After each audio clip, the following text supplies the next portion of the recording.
on this guy because he is a horny guy. Yeah, right. All right. So we're going to just poke those into the top of his head. There we go. And then we're going to, oh, you got to fatten him up. He does not have enough meat on his bones. How is he going to survive in the winter without having enough stuff on his, without having enough fur? I use 1 inch roving. I cut it into little strips and then I kind of poke it through into the middle and it gives it a nice fur effect. I absolutely am loving how this guy is turning out. What I needed to do is put in some purple there. You know what? Like, who would have a completely white face? Nobody would. So you just stick in the purple. I used a little gray, purple, lavender kind of color. Could have gone blue, but I didn't want him to look like he was like, well, I don't know. I guess I could have used blue because the blue is typically what the Yeti is. But the purple was calling me. You know how your colors call you? Well, that happens to me. And I decided to go with purple. I did not know what I was doing at this point because I couldn't really figure out how to do his eyes. How am I going to place his eyes? So I said, forget about the eyes. I'm just going to go with the mouth. I figured if I could get the right expression in the mouth, maybe that would help me figure out what I was doing with his eyes. So as you can tell, I'm probably not a really good person to watch if you want to like learn stuff. If this is entertaining to you, that's great. But you know what? It's all trial and error. I hope you do try to do this though, because it is so therapeutic. You're angry, you're upset about something, you just pick up your needle and you just stab, stab, stab, stab, stab, stab, stab, stab, stab, stab, stab, stab, stab. And it's very therapeutic. So here I am using a little piece of wool roving. I'm going to just stab that really tight, get it into a little ball. Oh yeah, I didn't know what I was doing. I had some little plasticky eyes that I decided maybe I should put those on. But I just really did not know where I was going. Try to get things the right size. That's always important. You want to make sure things are like straight. Unless he's wonky, you could have him wonky. A wonky Yeti. I kind of like the big puffy eyes coming around the plastic part, but that didn't work. No, that didn't work. Oh yeah, so then I said, forget about the eyes. Tried the owl, no. Tried the little plastic ones, no. Then I decided, okay, I'm gonna go with my little traditional white, use some blue in there. Then I stick a little bit of a black piece there. He's starting to come to life. Eyes are so important.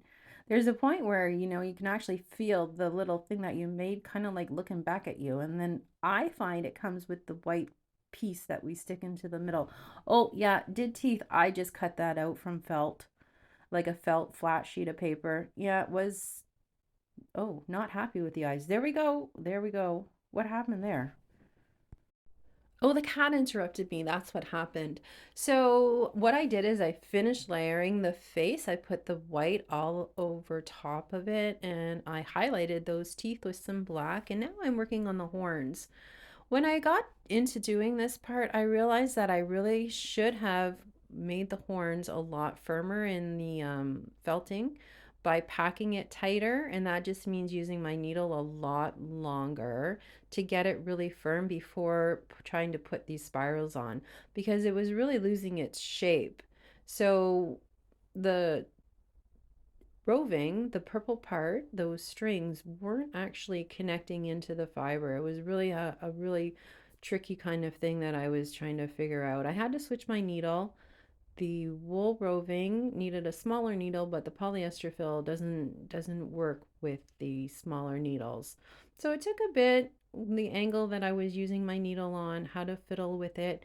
It was just like really fiddly, but you can see that's a long piece of the purple. I take it, wrap it around, measuring to make sure that my spiral is going to be the same on each side. Although it's a monster, it's okay if things don't turn out the same way on each side. Symmetry is important, but it's also like if you want something to be ugly, then you know what? You have to go with that and just make it look wonky. It'll give it more character. Of course. Like Bob Ross, what did he say? He said, there are no mistakes, only happy accidents. And that's so true. So here we are, still continuing on with this horn, bringing it all around. If you have stayed and you have listened this long, well, I am so happy to have you here along on my little needle felting journey. I plan on making a lot more of these videos. Definitely am enjoying the whole thing.